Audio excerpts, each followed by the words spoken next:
মাহমুদ আজহারের কাছে মোবাইল পাওয়ার অজুহাতে তাকে সহ আমার ভাই আসাদুল্লাহ 30 ছেলে আছে এবং মিন্টু প্রধানকে সকাল 5:30 থেকে 6টার মধ্যে কাশিমপুর 1-এর জেলার আবু নূর মোহাম্মদ রেজার নির্দেশে চোখ বেঁধে পেছনে হাতে হ্যান্ডকাপ করিয়ে কেস টেবিলে নিয়ে আসা হয়।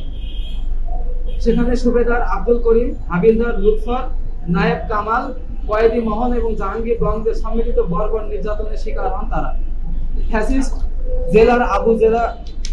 জেলার আবু রেজার উপস্থিতিতে তারই নির্দেশে কয়েদিরা ভাইদের বুকের উপর ওঠে এবং আব্দুল করিম অর্থাৎ সুবেদার, লুৎফর অর্থাৎ হাবিলদার এবং কামাল অর্থাৎ নায়েব তাদেরকে পায়ের তলায় গোড়ালিতে অমানসিক নির্যাতন করে। তার দুদিন পর শুক্রবার আমরা দেখা করতে যাই এবং দেখা করতে গিয়ে দেখি সে হাঁটতে পারতেছে না এবং চরমভাবে মারধরের কারণে হাঁটতে খুব কষ্ট হচ্ছিল। অথচ বিগত আওয়ামী আমলের জেল প্রশাসনও বেআইনিভাবে তাদের গায়ে হাত তোলার দুঃসাহস করেনি। এটি ইসলাম বিদ্বেষী আওয়ামী জেলার ও ফ্যাসিস্ট আবু রেজার ইসলামপন্থীদের উপর পরিকল্পিত অত্যাচার, যা মধ্যযুগীয় বর্বরতাকেও হার মানায়। কোনো বন্দীর কাছে ফোন পাওয়া গেলে সেটার জেল কোড অনুযায়ী শাস্তির বিধান আছে, যেমন পায়ে বেড়ি পরানো, কিন্তু এভাবে অমানসিক নির্যাতন করার কোনো বিধান নেই। তাছাড়া ফোন পাওয়া গেছে একজনের কাছে, অথচ আমার ভাই আসাদুল্লাহ এবং মিন্টু প্রধানের কাছে কোনো ফোন পাওয়া যায়নি এবং তাদের বিরুদ্ধে কোনো অভিযোগও ছিল না এবং কোনো রিপোর্টও হয়নি। তারপরও তাদেরকে বর্বর নির্যাতন চালানো হয়, তাদেরকে বিনা কারণে নির্যাতন করা হয়েছে, আবার বেরিয়ে পড়ানো হয়েছে। বেড়ি পরানোর বিধান থাকলেও এভাবে মারধর করা, নির্যাতন করার কোনো বিধান জেল কোডে নেই। এই আওয়ামী সিন্ডিকেটের জেলার শুধু মারপিট করে ক্ষান্ত হয়নি, সে অশ্লীল গালিগালাজ এবং ইসলাম নিয়ে চরম বাজেভাবে কটূক্তি করেছে। সে অবিরত লীগের বন্দীদেরকে অবৈধ সুযোগ সুবিধা দিয়ে যাচ্ছে, অর্থাৎ যারা আওয়ামী লীগের বন্দী আছে তাদেরকে অবৈধভাবে সেই সুযোগ সুবিধা দিয়ে যাচ্ছে। যোগাযোগ করতে দেওয়া, বিনোদনের ব্যবস্থা এবং পরিবারের সাথে দেখা করার সব সুযোগই তারা পায়। পক্ষান্তরে আমার ভাইয়ের মতো যারা আছে নিরীহ কারাবন্দী, তাদের উপরে বিনা কারণে নির্যাতন চালায়। আমার ভাইয়ের কাছে একটা হটপট ছিল খাবার গরম করার জন্য, সেটাও কেড়ে নিয়ে তারা ফেরত দেয়। কারাগারের বন্দীদেরকে মারার কোনো বিধান নেই, জেল কোড অনুযায়ী বেড়ি পরিয়েছে, কিন্তু তারা বর্বরোচিতভাবে মারলো কেন? এটাই হচ্ছে আমার প্রশ্ন।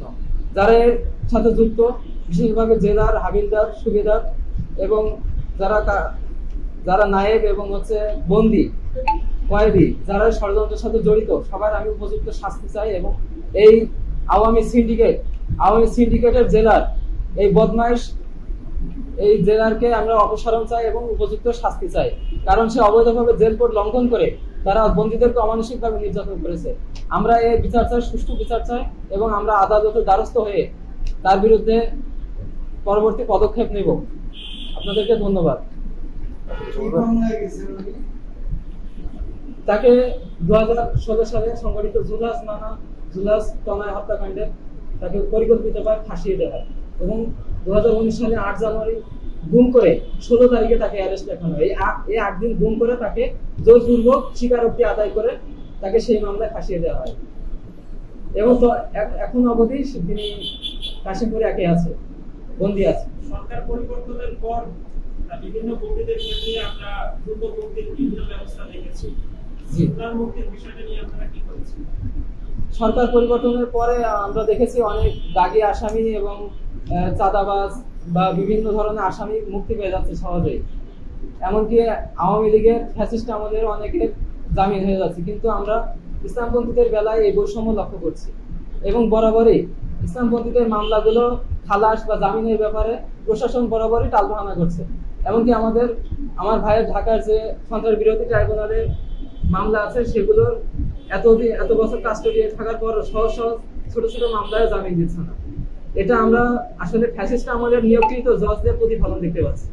এখন আমরা আশা করব যে নতুন সরকার এটা আমাদের নিয়ে আমার ভাইদের মতো যারা নিরাপরাধ বন্দী আছেন তাদেরকে দ্রুত মুক্তি দিয়ে আমাদেরকে কৃতজ্ঞ করবেন। একজন আসামি মোবাইল পাওয়ার পর জেল কোর্টে হলো তাকে 3 মাস ডান্ডাবেড়ি পড়ানো হয়। এরপর 3 মাস পর তাকে তার যে রুমে ছিল, যে ব্লকে ছিল, সেখানে তাকে ফেরত দেওয়া হয়, অথবা তাকে অন্য আরেকটা রুমে তাকে দিয়ে দেওয়া হয় ভালো জায়গায়। কিন্তু জেলখানায় এমন কিছু নির্যাতন হয় যারা যেগুলো খুবই বশীভূত হয়ে এই কাজগুলো করেন। যেমন আপনার কাশিমপুর হাই সিকিউরিটি কারাগারে একজন জেল সুপার ছিলেন হিন্দু। এই হিন্দু জেল সুপার, আমি আর আল্লামা মামুনুল হক সাহেব পাশাপাশি রুমে থাকতাম। মোবাইলের কারণে আমাকে আপনার ডান্ডা বেড়ি পড়ানো, লাগাতার 12 মাস আমি ডান্ডা বেড়ি টেনেছি। এই ডান্ডা বেড়ির কারণে আমাকে আরেকটা রুমে নিচতলায় মশা অবস্থায়, মশার কামড় খেতে খেতে সারা রাত যেত, নিচতলা আমাকে রাখা হলো। ডান্ডা বেড়ির সময় শেষ, আমি আবার আমার রুমে ফেরত আসলাম। ওই super Gazipur Kashimpur high security কারাগার 4-এর জেল সুপার ছিলেন, নামটা কি ছিল? সুব্রত কুমার বালা।